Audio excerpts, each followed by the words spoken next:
പൃഥ്വിരാജിന് income tax ആദായ നികുതി വകുപ്പ് നോട്ടീസ് നൽകിയിരിക്കുന്നു. പ്രൊഡക്ഷൻ കമ്പനിയുടെ വിശദാംശങ്ങൾ തേടിയിട്ടുണ്ട്. ഈ നോട്ടീസിൽ ഈ മാസം 29-നകം വിശദീകരണം നൽകണമെന്നാണ് നിർദ്ദേശം നൽകിയിരിക്കുന്നത്. KM ഉമേഷ് ചേരുന്നുണ്ട് കൊച്ചിയിൽ നിന്ന് വിശദാംശങ്ങളുമായി. ഉമേഷ്, ആദായ നികുതി വകുപ്പിന്റെ അസസ്മെന്റ് വിങ് ആണ് ഇപ്പോൾ നോട്ടീസ് നൽകിയിട്ടുള്ളത്. നമുക്കറിയാം, കഴിഞ്ഞ വർഷം പൃഥ്വിരാജിന്റെ വീട്ടിലും പ്രൊഡക്ഷൻ കമ്പനിയിലും ഓഫീസുകളിലും അടക്കം ആദായ നികുതി വകുപ്പ് റെയ്ഡ് നടത്തിയിരുന്നു, പരിശോധന നടത്തിയിരുന്നു. ഈ പരിശോധനയുടെ ഭാഗമായുള്ള തുടർ നടപടിക്രമം മാത്രമാണ് ഇപ്പോൾ അത് അസസ്മെന്റ് വിഭാഗത്തിന് കൈമാറി. ഈ അസസ്മെന്റ് വിഭാഗം അതിൽ കൂടുതൽ പരിശോധനകൾക്കായി നോട്ടീസ് നൽകിയെന്നാണ് ഇപ്പോൾ അറിയുന്നത്. അതൊരു സ്വാഭാവിക നടപടി എന്നാണ് ആദായ നികുതി വകുപ്പ് പറയുന്നത്. അങ്ങനെയാണോ?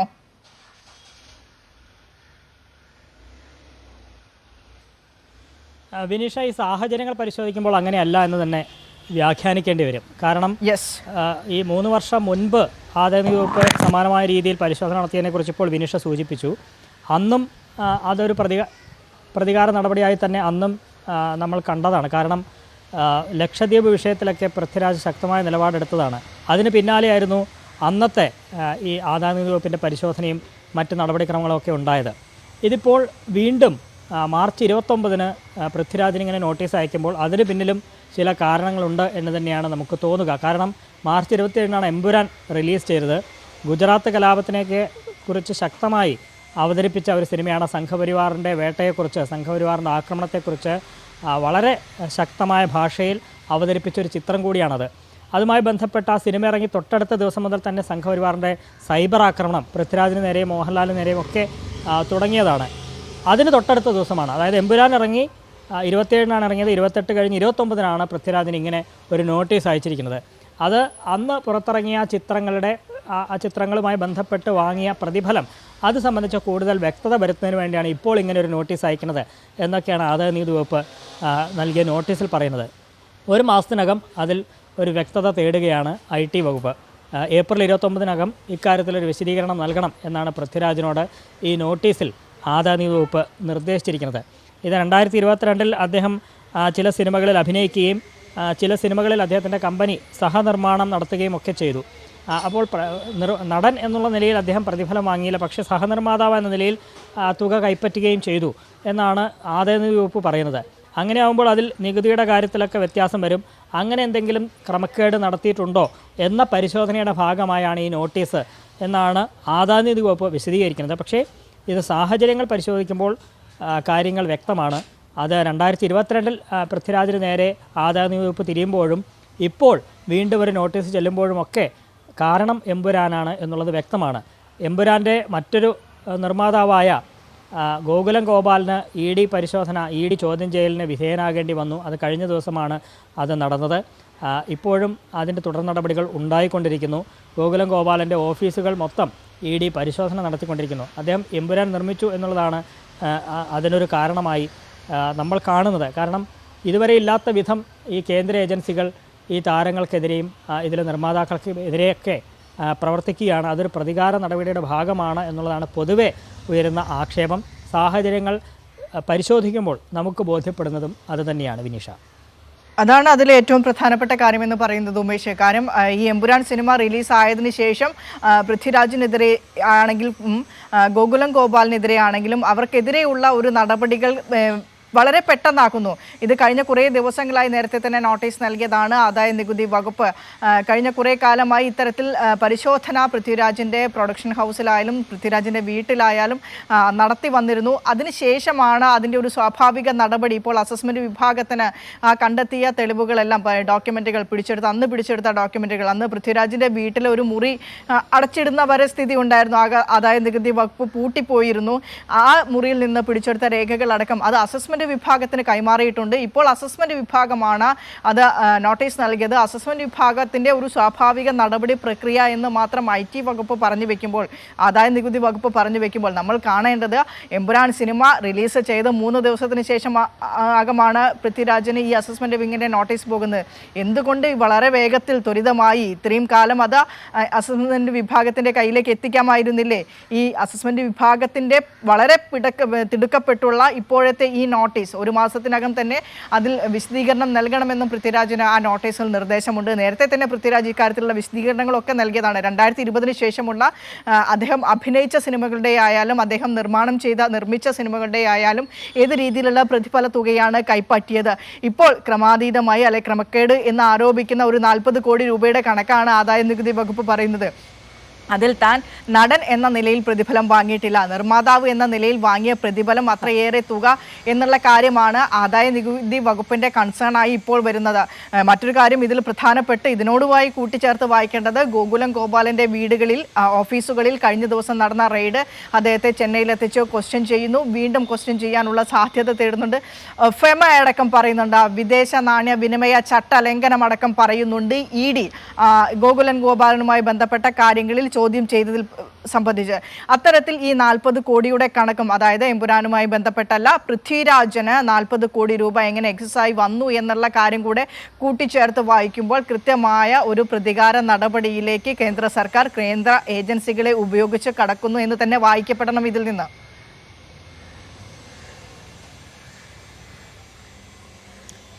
വിനിഷ, അതായത് അത്തരം സംശയാസ്പദമായ സാഹചര്യങ്ങൾ ഈ വിഷയത്തിലുണ്ട് എന്നുള്ളതാണ് യാഥാർത്ഥ്യം. കേന്ദ്ര ഏജൻസികൾക്ക്, അതിപ്പോൾ ED ആണെങ്കിലും കേന്ദ്ര വകുപ്പ് IT വകുപ്പാണെങ്കിലും ഇത്തരം പരിശോധനകൾ, സംശയങ്ങൾ തീർക്കാൻ വേണ്ടി ഇത്തരം പരിശോധനകൾ നടക്കുന്നത് പതിവുണ്ട്. അതങ്ങനെ ചെയ്യാറുമുണ്ട്. അതിൽ തെറ്റ് പറയാനും കഴിയില്ല. അത് ചിലരെ സെലക്ട് ചെയ്തുകൊണ്ടാകുമ്പോഴാണ്, അതിൽ ചിലരെ ലക്ഷ്യമിട്ട് അത്തരം പരിശോധനകൾ വരുമ്പോഴാണ് ഇത്തരം സംശയങ്ങൾ ഉയരുന്നത് എന്നുള്ളതാണ്.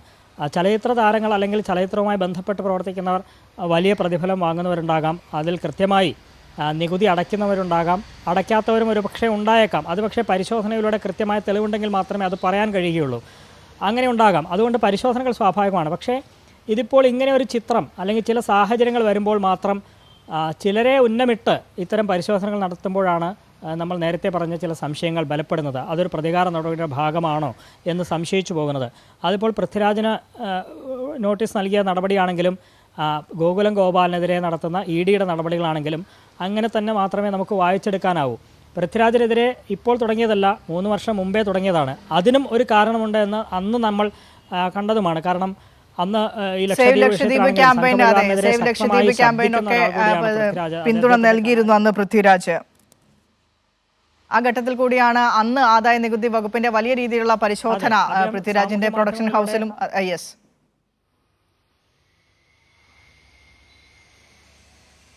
അതെ, അദ്ദേഹത്തിന് അത്തരം നിലപാടുകളെടുക്കാനോ തുറന്നു പറച്ചിൽ നടത്തുന്നതിനോ മടിയില്ലാത്ത ഒരാളാണ്. അദ്ദേഹത്തിൻ്റെ സാമൂഹ്യ മാധ്യമ പേജുകളിലൂടെ ആണെങ്കിലും മറ്റ് അഭിമുഖങ്ങളിലൂടെ ആണെങ്കിലും ഒക്കെ അദ്ദേഹത്തിൻ്റെ നിലപാട് വ്യക്തമാക്കിയതാണ്.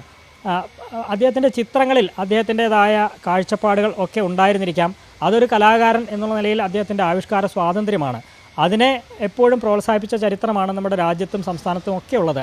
പക്ഷേ ഇപ്പോൾ ഉണ്ടാകുന്ന കുറച്ചു കാലമായി കണ്ടുവരുന്നത് അതിനെതിരായി പ്രവർത്തിക്കുന്ന നടപടിയാണ്.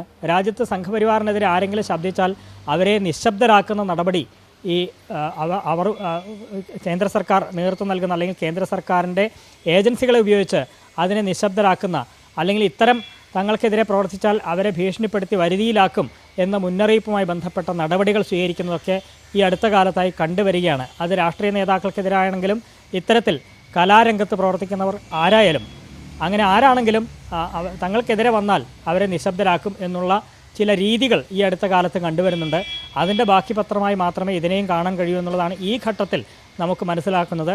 ഏതായാലും അദ്ദേഹം ഇതിന് മറുപടി നൽകും. നേരത്തെയും അദ്ദേഹം വിശദീകരണം നൽകിയതാണ്. ഇതിലും ഒരു വിശദീകരണം നൽകുന്നതോടെ ആ അധ്യായം അടയുമെന്ന് പ്രതീക്ഷയാം. പക്ഷേ കേന്ദ്ര ഏജൻസികൾ അതിനെ നിയന്ത്രിക്കുന്നത് കേന്ദ്ര സർക്കാർ BJP ആണ്. അതുകൊണ്ട് എന്തായിരിക്കും ഇനി അവരുടെ അടുത്ത നീക്കം എന്നുള്ളത് ഈ ഘട്ടത്തിൽ പറയാനും കഴിയില്ല.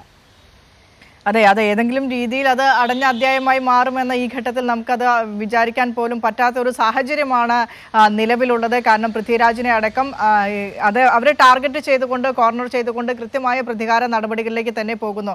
ഒരു സിനിമ ഇറങ്ങിയതിന് ശേഷം ആ സിനിമ ഇറങ്ങിയതിൻ്റെ പേരിൽ ആ സിനിമ വലിയ രീതിയിലുള്ള വിമർശനങ്ങൾക്ക് വിധേയമാകുന്നു. ആ ഒരു ഭയചകിതമായ സിറ്റുവേഷൻ ഉണ്ടാക്കി വെച്ച് അവർക്കെതിരെ പ്രതികാര നടപടിയിലേക്ക് കടക്കുന്ന ഒരു നിലയിലേക്ക് കാര്യങ്ങൾ എത്തി നിൽക്കുമ്പോൾ പൃഥ്വിരാജിനെതിരെ ഇപ്പോൾ വന്നിരിക്കുന്ന ഈ ഇൻകം ടാക്സ് അസസ്മെന്റ് വിങ്ങിന്റെ നോട്ടീസ് എന്ന് പറയുന്നത് അത് വിശദീകരണത്തിലൂടെ മാത്രം അത് അവിടെ തീരുമെന്ന് നമുക്ക് വിചാരിക്കാൻ കഴിയില്ല. കാരണം പൃഥ്വിരാജിന്റെ വിശദീകരണം എന്ത് തന്നെ ആയാലും അത് അവർക്ക് ബോധ്യമാകുമെന്ന ഈ ഘട്ടത്തിൽ നമുക്ക് വിചാരിക്കാൻ കഴിയില്ല. കാരണം എന്തായാലും ഈ എമ്പുരാൻ സിനിമ ഇറങ്ങി 3 ദിവസത്തിന് ശേഷമാണ് ഈ അസസ്മെന്റ് വിങ് ഇത്തരത്തിലൊരു നോട്ടീസ് പൃഥ്വിരാജിന് കൊടുക്കുന്നത്. അതിൽ പറഞ്ഞിരിക്കുന്ന കാര്യം കഴിഞ്ഞ 2020 ശേഷമുള്ള എല്ലാ സിനിമകളുടെയും പ്രതിഫലം സംബന്ധിച്ച് കൃത്യമായിട്ടുള്ള വിശദാംശങ്ങൾ ഈ മാസം 29-നകം നൽകുക എന്നാണ് ആ നോട്ടീസിൽ കൃത്യമായിട്ട് പറഞ്ഞിട്ടുള്ളത്.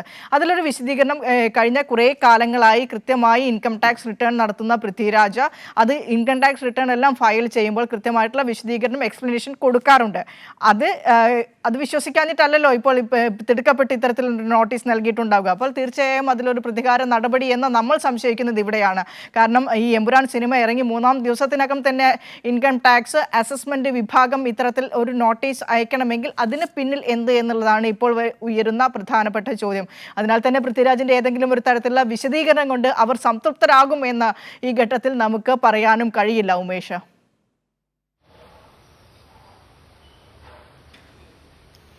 അതെ, ഇതിനൊരു മറുപടി അദ്ദേഹം രേഖാമൂലം നൽകിയാൽ തീരാവുന്ന പ്രശ്നമേ ഉള്ളൂ. അദ്ദേഹം പ്രതിഫലം കൈപ്പറ്റിയതുമായുള്ള ചില സംശയങ്ങളാണ് ആദായ വകുപ്പ് ചോദിക്കുന്നത്. അതിന് അദ്ദേഹത്തിന് മറുപടി ഉണ്ടാകും. കൃത്യമായി അദ്ദേഹം വിശദീകരണം നൽകുകയും ചെയ്യും. പക്ഷേ ഇതെല്ലാം ഒരു മുന്നറിയിപ്പ് പോലെയാണ് കണക്കാക്കേണ്ടത് എന്നുള്ളതാണ്. എന്തുകൊണ്ട് പൃഥ്വിരാജ്, എന്തുകൊണ്ട് ഗോകുലം ഗോപാലൻ എന്നുള്ള ചോദ്യം ഈ സാഹചര്യങ്ങളിൽ ഉയർന്നു വരുന്നുണ്ട്. ഒരുപക്ഷേ ആദായ വകുപ്പിനും ഇഡിക്കും ഒക്കെ അറിയാമായിരിക്കാം ഇവർക്ക് നിയമപരമായി തന്നെയാണ് പ്രവർത്തിക്കുന്നതെന്ന് ഒരുപക്ഷെ അവർക്ക് ബോധ്യപ്പെട്ടേക്കാം. പക്ഷേ ഇപ്പോഴുണ്ടാകുന്ന ഈ സാഹചര്യം പെട്ടെന്നൊരു സിറ്റുവേഷൻ സൃഷ്ടിച്ചെടുക്കുക, ഭയചകിതമായ ഞങ്ങൾക്കെതിരെ എന്തെങ്കിലും നിങ്ങൾ നടത്തിയാൽ അത് വിലപ്പോകില്ല, ഞങ്ങൾ അത് അനുവദിച്ചു തരില്ല എന്ന തരത്തിലുള്ള ഒരു ഭയചകിതമായ സിറ്റുവേഷൻ സൃഷ്ടിക്കുക, അങ്ങനെ ഒരു സാഹചര്യം ഉണ്ടാക്കിയെടുക്കാൻ ഇത്തരം കേന്ദ്ര ഏജൻസികളെ ഉപയോഗിക്കുന്നു കേന്ദ്ര സർക്കാർ എന്നുള്ളത് തന്നെയാണ് തോന്നുന്നു ഉമേഷ് നമ്മൾ ഈ ഘട്ടത്തിൽ മനസ്സിലാക്കേണ്ടത്.